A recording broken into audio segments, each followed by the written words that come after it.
నెల్లూరు రుచులు అభిరుచులకి స్వాగతం సుస్వాగతం. ఇవాళ సొరకాయతో మనం పాయసం చేసుకుంటున్నాం. అందుకని సొరకాయని పీల్ చేసేసుకొని కట్ చేసి మధ్యలో విత్తనాలు ఏమన్నా ఉంటే తీసుకొని ఇలా పీల్ చేసి పెట్టేసుకోవాలి.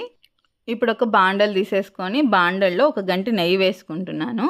ఈ నెయ్యిలో నేను కొద్దిగా జీడిపప్పుని ఫ్రై చేసుకుంటున్నాను. జీడిపప్పు ఫ్రై అయిన తర్వాత అదే బాండల్లో కిస్మిస్ కూడా వేసి ఫ్రై చేసుకుంటున్నాను. మీరు కావాలంటే బాదం కూడా ఫ్రై చేసి పెట్టుకోవచ్చు, అది మీ ఇష్టం.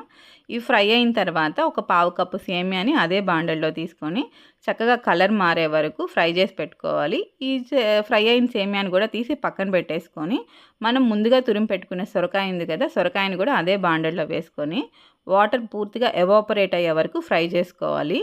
ఇక్కడ నాకు కొద్దిగా నెయ్యి సరిపోలేదనుకున్నానండి, అందుకని మళ్ళీ నేను నెయ్యి యాడ్ చేసుకుంటున్నాను. ఇప్పుడు ఈ వాటర్ అంతా ఎవాపరేట్ అయిపోయిన తర్వాత సొరకాయలో ఒక కప్పు సొరకాయకి నేను ఇక్కడ 5 కప్పుల పాలు యాడ్ చేసుకుంటున్నాను. ఈ పాలు కాచి చల్లార్చి పెట్టుకున్న పాలు. ఈ పాలు 2 పొంగులు వచ్చే వరకు సొరకాయ కుక్ అవ్వాలండి. ఎందుకంటే సొరకాయలో వాటర్ ఎవాపరేట్ అయిపోయాయి కదా, ఇప్పుడు కొంచెం కుక్ అయితే పాలలో టేస్ట్ కమ్మగా అనిపిస్తుంది.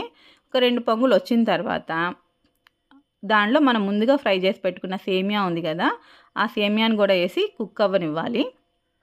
అసలు సొరకాయ అంటే ఇష్టం లేదు అనే వాళ్ళకి ఇలా పాయసం చేసి పెట్టారు అనుకోండి, బాగా ఇష్టంగా తినేస్తారు. అసలు ఈ సొరకాయ అని కూడా వాళ్ళకి తెలియదు. ఇలా సేమియా కొద్దిగా కుక్ అయిన తర్వాత 10 నుంచి 12 జీడిపప్పులు తీసుకొని మిక్సీకి వేసి మెత్తగా పొడి చేసి పెట్టుకోవాలి. మీరు జీడిపప్పు బాదం కలిపి కూడా తీసుకొని పొడి చేసుకోవచ్చు. ఇక్కడ నేను జీడిపప్పు మాత్రమే తీసుకుంటున్నాను.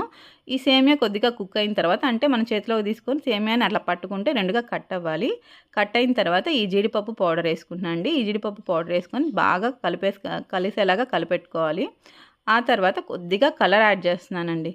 ఈ కలర్ అనేది మీకు ఆప్షనల్, మీరు చేసుకోకపోయినా ఏం పర్లేదు. నేను కొద్దిగా కలర్ బాగుంటుంది కదా అని యాడ్ చేస్తున్నాను. ఈ కలర్ అంతా కలిసేలాగా కలుపుకున్న తర్వాత ఒక కప్పు సొరకాయకి అరకప్పు చక్కెర యాడ్ చేస్తున్నాను. ఈ చక్కెర అంతా బాగా కలిసేలాగా కలుపుకోవాలి. ఇక్కడ నేను ఒక కప్పు సొరకాయకి పావు కప్పు సేమియా, అరకప్పు చక్కెర తీసుకుంటున్నాను. 5 కప్పులు పాలు తీసుకున్నానండి. ఇవన్నీ ఇదిగోండి అంతా బాగా కలిసేలాగా కలుపుకోవాలి. ఇంకా దించేస్తాము అనే ముందు కొద్దిగా యాలకుల పొడి యాడ్ చేసుకుంటున్నానండి, అంతే. కమ్మనైన సొరకాయ పాయసం రెడీ. ముందుగా మనం ఫ్రై చేసి పెట్టుకున్న డ్రై ఫ్రూట్స్తో సర్వ్ చేసుకుంటే అసలు మీరు చెప్పేదాకా ఎవ్వరూ నమ్మరు ఇది సొరకాయ పాయసం అని చెప్పి. సో మీరు ఇష్టం లేని వాళ్ళు ఎవరైతే ఉంటారో వాళ్ళు ఖచ్చితంగా సొరకాయ పాయసం చేసి పెట్టండి, ఖచ్చితంగా మిమ్మల్ని మెచ్చుకుంటారు.